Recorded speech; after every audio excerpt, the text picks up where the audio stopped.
Olá pessoal, bem-vindos ao canal Cérebro Curioso. No vídeo de hoje vamos falar sobre a independência do Brasil. Estamos aí nesse feriado, aproveitando, e por que não a gente saber um pouco mais sobre a independência, este fato histórico e importante para a história do nosso país. Tá ansioso, tá animado? Vamos lá. 7 de setembro de 1822, Dom Pedro I proclamou independência às margens do rio Ipiranga. Mas você sabe quais foram os fatores que levaram ele a declarar a independência? Pois bem, o primeiro fator foi a aliança entre ele e a elite brasileira, já que a elite brasileira, aproveitando da certa autonomia que o Brasil tinha, já que fazia parte do Reino de Portugal e Algarves, queriam as suas próprias leis de acordo com seus próprios interesses. Então eles fizeram uma aliança com o Dom Pedro, que era a pessoa responsável do representante da família real no Brasil. Essa aliança não agradou a corte portuguesa, que exigiu o retorno de Dom Pedro. Exigindo o retorno de Dom Pedro, a corte portuguesa falaria simplesmente de que o Brasil voltaria a ser colônia. Como ninguém queria isso, então Dom Pedro, ao ler essa carta de retorno, ele declarou o dia do fico, né? Falou para a alegria de todos, eu fico. E futuramente, no dia 7 de setembro de 1822, ele recebeu uma segunda carta da corte portuguesa pedindo para que ele voltasse, e nessa ele deu o famoso Grito do Ipiranga. Com isso, ele declarou a independência, e nos próximos meses ele foi declarado imperador do Brasil.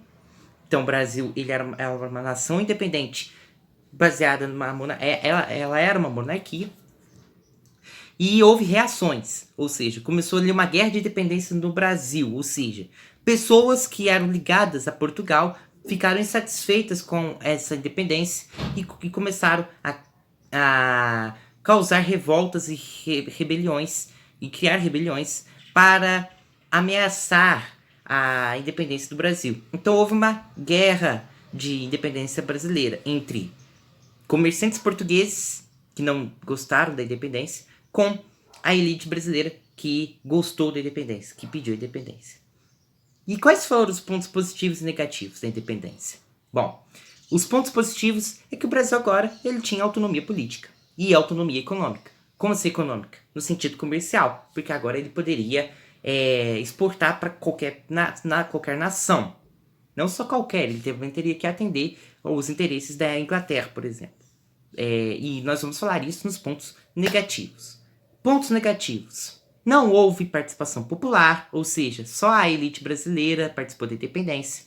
Manutenção da mão de obra escravizada, ou seja, os escravos, além de não participarem, ainda teriam que sofrer o processo de escravização aqui no nosso país, mesmo independente.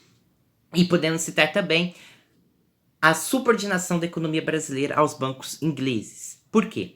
Para que Portugal reconhecesse o Brasil como independente, o Brasil teve que pagar 2 milhões de libras para Portugal. E o Brasil não tinha esse dinheiro. Fechou um empréstimo com a Inglaterra. E em troca, a Inglaterra cobrou com juros. Então o Brasil, assim que se tornou independente, também se tornou um país endividado. E esse é um ponto negativo bastante forte que devemos explicar. Além, é claro, de que ainda assim, o Brasil ainda era pertencente a Portugal. Como assim, Igor? Mas ele não era independente? Tá, mas quem estava no poder? Quem era imperador? Dom Pedro. Dom Pedro era o quê? Português. Então esses são os pontos positivos, pontos negativos e o que levou o Brasil a se tornar independente. Bom, pessoal, espero que vocês tenham gostado. Resumi bastante o conteúdo para deixar menos chato, para que vocês consigam entender de fato como que foi o processo de independência brasileiro. Vou ficando por aqui, espero que vocês tenham gostado do vídeo. Se gostaram, deixe seu like, se inscrevam no canal, ativem o sininho de notificações, compartilhe com seus amigos e familiares. Vou ficando por aqui, falou, até mais.